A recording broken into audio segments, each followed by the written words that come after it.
आग पर काबू पाया जा सके। लेकिन जैसा कि आपको बता चुके हैं कि टायर का गोदाम होने की वजह से आग पर काबू पाने में दमकल कर्मियों को खासी मशक्कत करनी पड़ रही है। आगरा से समाचार प्लस संवाददाता शिव चौहान जुड़ गए हमारे साथ। शिव चौहान, आग की लपटों से ही अंदाजा लगाया जा सकता है कि ये हादसा कितना जबरदस्त है। आग लगातार फैलती जा रही है। फिलहाल क्या ताजा हालात बने हुए हैं?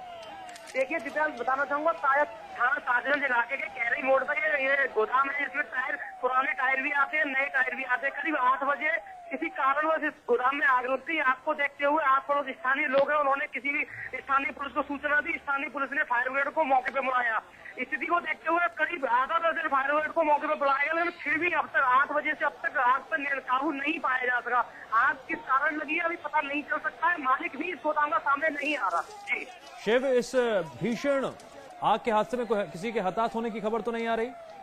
जी बिल्कुल, इस आग में किसी के हताहत की अभी तक कोई सूचना नहीं मिली है। पुलिस इसकी तफ्तीश कर रही है, मालिक से बातचीत करने में जुटी हुई है, लेकिन मालिक का अभी पता नहीं चल पा रहा है।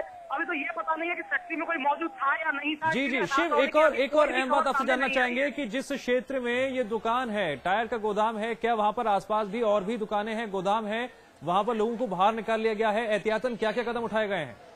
जी सबसे अहम ये बात है कि जहाँ ये कॉलोनी बनी हुई है, कॉलोनी में ये गोदाम बना हुआ है, इसमें ये आग लगी है, तो प्रशासन भी अभी इसकी तहकीकात करने में जुट गया है कि ये गोदाम घनी बस्ती में कैसे आया और किसकी परमिशन से गोदाम खोला गया। और फिलहाल मालिक का भी पता नहीं चल सका। जी तो चौहान, आप बने रहे हमारे साथ। आप देख रहे हैं समाचार प्लस की एक्सक्लूसिव तस्वीरें आगरा से। ताजगंज इलाके में टायर गोदाम है, बताया जा रहा है कि वहां पर कॉलोनी है और कॉलोनी में इस तरह से टायर का गोदाम कैसे चल रहा था, ये तो अपने आप में बड़ा सवाल है ही। साथ ही साथ अब तक ये भी साफ नहीं हो पाया है कि आग किन कारणों की वजह से लगी। लेकिन आग ने विकराल रूप धारण कर लिया है। आग की लपटें ही इस बात की तस्दीक कर रही हैं कि ये घटना कितनी बड़ी है और आग को बुझाने के लिए दमकल कर्मी लगातार कड़ी मशक्कत कर रहे हैं। दमकल कर्मियों की कई गाड़ियां मौके पर पहुंचकर आग बुझाने की कोशिशों में जुटी हुई है, लेकिन आग इतनी ज्यादा फैल चुकी है कि उस पर काबू पाने में अभी थोड़ा टाइम वक्त और लग सकता है। चलिए चौहान, इस तमाम जानकारी के लिए आपका बहुत बहुत शुक्रिया। आप देख रहे हैं आगरा से समाचार प्लस की एक्सक्लूसिव तस्वीरें।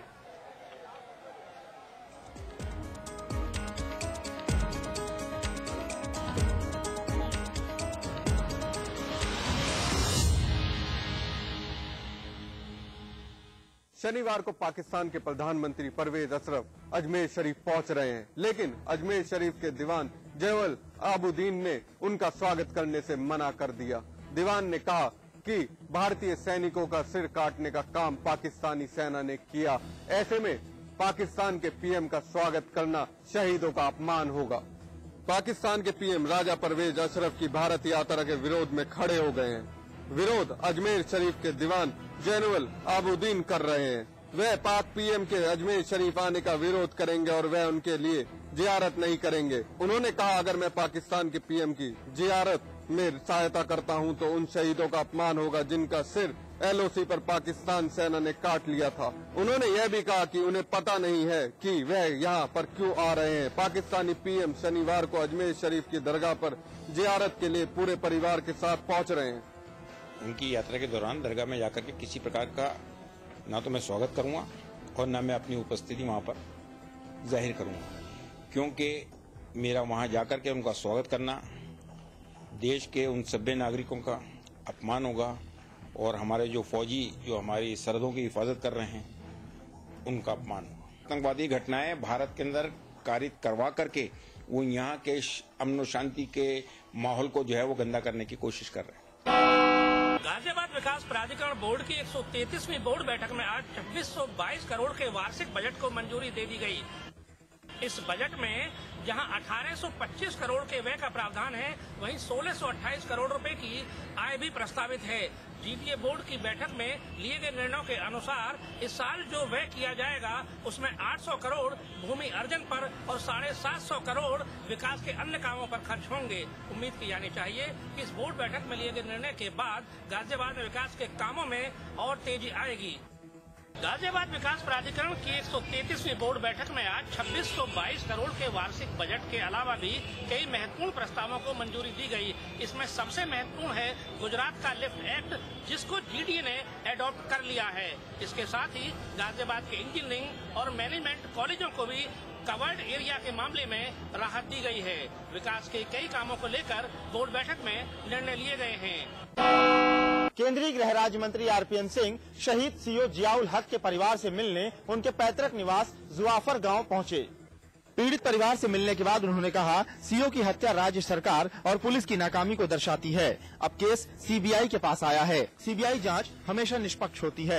आरपीएन सिंह ने कहा कि सीबीआई जांच में जिस शख्स के खिलाफ सबूत मिलेगा उसके खिलाफ सख्त से सख्त कार्रवाई की जाएगी, चाहे आरोपी कितना ही बड़ा क्यों न हो। वहीं प्रदेश कांग्रेस अध्यक्ष निर्मल खत्री ने एसपी सरकार पर जमकर निशाना साधा। इसके साथ ही निर्मल खत्री ने शहीद सीओ के परिवार को राज्य सरकार से इंसाफ देने की भी मांग की।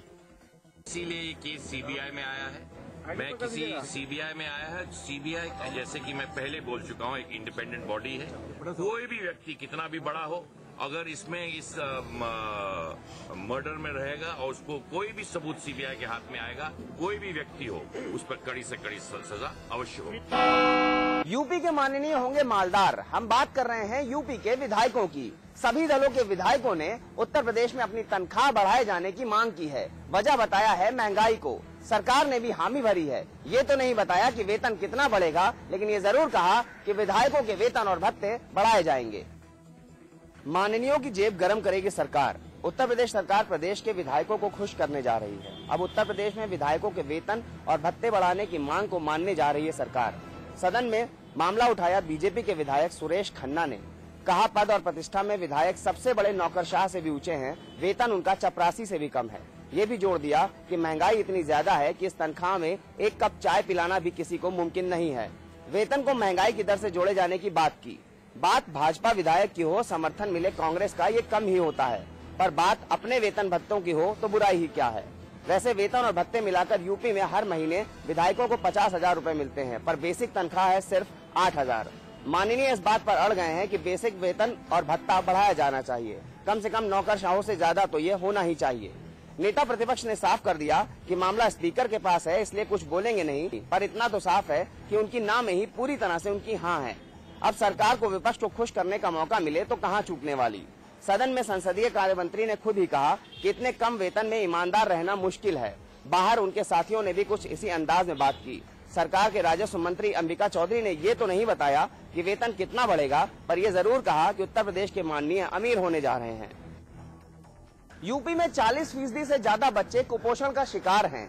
उसी उत्तर प्रदेश में बीपीएल की तादाद को लेकर केंद्र और राज्य सरकार में लड़ाई होती रहती है, लेकिन जनता की हालत सुधारे बिना ही माननीय अब अमीर होने की तैयारी में है। आखिरकार कांग्रेस के युवराज राहुल गांधी ने उत्तराखंड में अपनी पाठशाला लगाई। इस पाठशाला में कार्यकर्ताओं से जहां उनका मर्म पूछा गया, वहीं कांग्रेस के दिग्गज नेताओं को भी डांटा डपटा गया। शुक्रवार को कांग्रेस के युवराज राहुल गांधी देहरादून पहुंचे। देहरादून में उन्होंने कांग्रेसी कार्यकर्ताओं से काफी देर तक बात की। लगातार 4 चरणों में उन्होंने कांग्रेसी कार्यकर्ताओं से बात की। सबसे पहले जिला अध्यक्षों, उसके बाद पंचायत प्रतिनिधियों और उसके बाद एनएसयूआई के पदाधिकारियों से मुलाकात की गई और सबसे अंतिम में प्रदेश कांग्रेस कार्यकारिणी के सदस्यों से बात हुई। ये भी बात सामने आई है कि कार्यकर्ताओं ने जमकर अपनी भड़ास निकाली है। कांग्रेस के युवराज राहुल गांधी ने ये भी साफ कर दिया है कि आने वाले समय में कांग्रेस के संगठन को और मजबूत किया जाएगा और संगठन को मजबूत करने के साथ ही संगठन को ज्यादा से ज्यादा पावर देने की भी राहुल की कोशिश रहेगी। कुल मिलाकर राहुल के इस एक दिन के दौरे ने कांग्रेस को हरकत में ला दिया और सक्रिय भी कर दिया, लेकिन ये देखने वाली बात होगी कि आने वाले दिनों में कांग्रेस की ये सक्रियता कितने दिनों तक जारी रहती है। प्रदेश में मुख्य विपक्षी पार्टी की भूमिका निभा रही भाजपा ने सरकार के 1 साल पूरे होने पर सरकार की खामियों का बखान करना शुरू कर दिया है। साथ ही भाजपा ने सरकार के 1 साल के कार्यकाल को असंतोषजनक भी बताया है। सरकार 13 मार्च को अपने 1 साल पूरा करने जा रही है, जिसको लेकर भले ही सरकार ने अपनी उपलब्धियों को जोड़ना शुरू किया हो या नहीं, लेकिन विपक्ष ने सरकार की खामियां गिनाना शुरू कर दिया है। भाजपा प्रदेश अध्यक्ष तीरथ सिंह रावत ने आज सरकार की खामियों का जमकर बखान किया और प्रदेश को सरकार विहीन बताया। उन्होंने कहा कि सरकार के पास 1 साल में किए गए क्रियाकलापों के नाम पर कुछ भी नहीं है। प्रदेश की स्वास्थ्य सेवाओं के हालात बद से बदतर हैं, शिक्षा के भी बुरे हाल हैं। इसके बावजूद भी यदि सरकार अपने 1 साल के कार्यकाल को संतोषजनक बताती है तो यह सरकार की एक और बड़ी नाकामी कहलाई जाएगी। साथ ही उन्होंने कहा कि विपक्ष हर बार सरकार के गलत कामों का विरोध करता रहा है और आगे भी यदि सरकार प्रदेश हित से हटकर कोई काम करती है तो भाजपा सड़क से लेकर सदन तक इसका विरोध करती रहेगी। उन्होंने कहा कि सरकार अपने 1 साल के कार्यकाल के दौरान विकास के नाम पर महज घोषणा ही करती रही है। तीरथ ने सरकार के 1 साल की खामियों को जनता का विरोधी और विपक्ष के 1 साल की उपलब्धियों को जनता का हितैषी बताया है।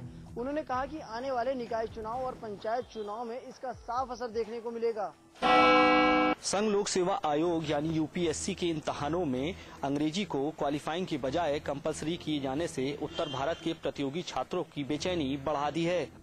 हिंदी मीडियम से पढ़ाई करने वाले छात्रों को लगता है कि अंग्रेजी में 100 नंबर का कंपलसरी पेपर उन्हें इंग्लिश मीडियम के अभ्यर्थियों से पीछे कर देगा। इतना ही नहीं, इंग्लिश पर ज्यादा फोकस करने से दूसरे सब्जेक्ट की तैयारियां प्रभावित होंगी। तो साथ ही एक्स्ट्रा टाइम देने के बावजूद अंग्रेजी में इंग्लिश मीडियम वालों को पीछे छोड़ना मुश्किल होगा। हिंदी मीडियम से तैयारी करने वाले प्रतियोगी छात्रों के मुताबिक यूपीएससी के बदलाव से उनके लिए टेंशन पैदा कर दी है, क्योंकि अंग्रेजी वालों को जहां हिंदी की अनिवार्यता खत्म होने से पहले ही मुकाबले और सुविधा होगी, तो वहीं उनके लिए मंजिल पाना मुश्किल होगा। प्रतियोगी परीक्षाओं की तैयारी कर रहे छात्रों का मानना है कि अंग्रेजी का यह बदलाव थोड़े नंबर के बावजूद नतीजों पर बड़ा फर्क पैदा कर देगा। अम्बेडकर नगर में हुए राम बाबू हत्याकांड अब तूल पकड़ता चला जा रहा है। एक के बाद एक कई बड़े नेताओं को प्रशासन वहां तक पहुंचने नहीं दे रहा है। उसी कड़ी में आज अम्बेडकर नगर के बसपा सांसद राकेश पांडे पीड़ित की पत्नी संजू देवी से मिलने गए तो पुलिस ने उन्हें भी टांडा शहर के बाहर रोक लिया और अकबरपुर कोतवाली पुलिस ने गिरफ्तार कर उन्हें कोतवाली लाया गया, जहां पर घंटों बैठाया गया और कुछ देर बाद उन्हें रिहा कर दिया गया। सबसे बड़ा सवाल यह है कि प्रदेश के मुख्यमंत्री के आने की बात पीड़ित की पत्नी संजू देवी कह रही है और उसका आरोप है कि मुख्यमंत्री उससे नहीं मिलने आए और न्याय नहीं दिया तो वो अपने 4 बच्चों के साथ अपनी जान कुर्बान कर देगी। क्या मुख्यमंत्री आएंगे और उसे न्याय मिलेगा, ये एक बड़ा सवाल है। पश्चिमी उत्तर प्रदेश से पहुंचे किसान, कांग्रेस मुख्यालय का किया गया घेराव। हालांकि दिल्ली पुलिस ने धारा 144 लगा दी थी, उसके बावजूद वकीलों ने पूरी कोशिश करी कांग्रेस मुख्यालय के घेराव करने की। मांग वही पुरानी थी कि इलाहाबाद हाईकोर्ट की एक बेंच पश्चिमी उत्तर प्रदेश में भी बनाई जाए। पश्चिमी उत्तर प्रदेश के विभिन्न जिले मेरठ, मुरादाबाद, गाजियाबाद, आगरा, रामपुर से वकील पहुंचे राजधानी दिल्ली और 24 अकबर रोड स्थित कांग्रेस मुख्यालय के घेराव करने की कोशिश की। हालांकि दिल्ली पुलिस की चाक चौबंद बंदोबस्त ने उन्हें कांग्रेस मुख्यालय से 100 मीटर पहले ही रोककर धारा 144 लगा दी, लेकिन वकील अपनी ये मांग उठाते रहे कि इलाहाबाद हाईकोर्ट की बेंच पश्चिमी उत्तर प्रदेश में बननी चाहिए। पश्चिमी उत्तर प्रदेश को हरित प्रदेश बनाने के साथ साथ ये मांग भी पुरानी है कि इलाहाबाद हाईकोर्ट की एक बेंच पश्चिम में होनी चाहिए। आखिर लखनऊ और पश्चिमी उत्तर प्रदेश के बीच में तकरीबन 1000 किलोमीटर की दूरी है। इस बार भी ये मांग उठाई गई, लेकिन महज मुलाकात हुई दिग्विजय सिंह और कानून मंत्री के साथ, लेकिन नतीजा सिफर ही रहा। उत्तर प्रदेश के उप निरीक्षकों के लिए खुशखबरी, 1698 एसआई बनेंगे इंस्पेक्टर। 1975 से 1990 तक के एसआईओं की seniority list Uttar Pradesh police की वेबसाइट पर। उत्तर प्रदेश शासन ने 1658 सब इंस्पेक्टरों के इंस्पेक्टर बनाने की घोषणा की है, जिसमें 50% सीनियरिटी लिस्ट के हिसाब से इंस्पेक्टर बनेंगे, जबकि 50% जिनकी नौकरी 7 साल हो चुकी होगी वो लिखित परीक्षा के द्वारा इंस्पेक्टर बनेंगे। प्रदेश में 274 इंस्पेक्टर की जरूरत है, जबकि 616 ही इंस्पेक्टर इस समय प्रदेश में है। 1975-76 से लेके 89-90 बैच के सब इंस्पेक्टर को इंस्पेक्टर बनाने के लिए वरिष्ठता सूची उत्तर प्रदेश पुलिस की वेबसाइट पर डाली जा चुकी है, जिसका परीक्षण करके उनको प्रमोशन दिया जाएगा। उत्तर प्रदेश शासन में भर्ती में होने वाली दौड़ को भी कम कर दिया। पुरुष अभ्यर्थी को 5 किलोमीटर 35 मिनट में दौड़ के और जबकि महिलाओं को 2.5 किलोमीटर 20 मिनट में दौड़ के अपनी दौड़ प्रतिक्रिया पूरी करनी होगी। उत्तराखंड से लगी भारत नेपाल सीमा की सुरक्षा व्यवस्था अब और कड़ी होने जा रही है, जिसके लिए पुलिस महकमा नेपाल सीमा पर 2 नई पुलिस चौकियां खोलने जा रहा है, जिससे बॉर्डर की सुरक्षा व्यवस्था को और कड़ा किया जा सके। उत्तराखंड की भारत नेपाल सीमा पर लगातार हो रही तस्करी को रोकने व सीमा पर सुरक्षा व्यवस्था को चाक चौबंद करने के लिए अब शासन प्रशासन ने कदम उठाने शुरू कर दिए हैं। जिसको लेकर उधम सिंह नगर जिले की खटीमा से लगी नेपाल सीमा पर 2 नई पुलिस चौकी खोलने का पुलिस महकमे ने निर्णय लिया है, जिसमें से एक यूपी व नेपाल सीमा के बीच चूका पुल रिपोर्टिंग चौकी व दूसरी पुलिस चौकी लुईहेड में खोली जाएगी। वहीं नई पुलिस चौकियों के स्थल का नेपाल सीमा पर पहुंचकर उधम सिंह नगर के एसएसपी अनंत शंकर ताकवाले ने भी निरीक्षण किया। वहीं नेपाल सीमा पर 2 नई पुलिस चौकियों को खोले जाने को एसएसपी ने जहां सीमा पर लगातार बढ़ती तस्करी की घटनाओं को रोकने के लिए आवश्यक बताया है, वहीं सीमा पर नई पुलिस चौकियों के खुलने से बॉर्डर की सुरक्षा को और मजबूत होने की बात कही है। अलीगढ़ सिंह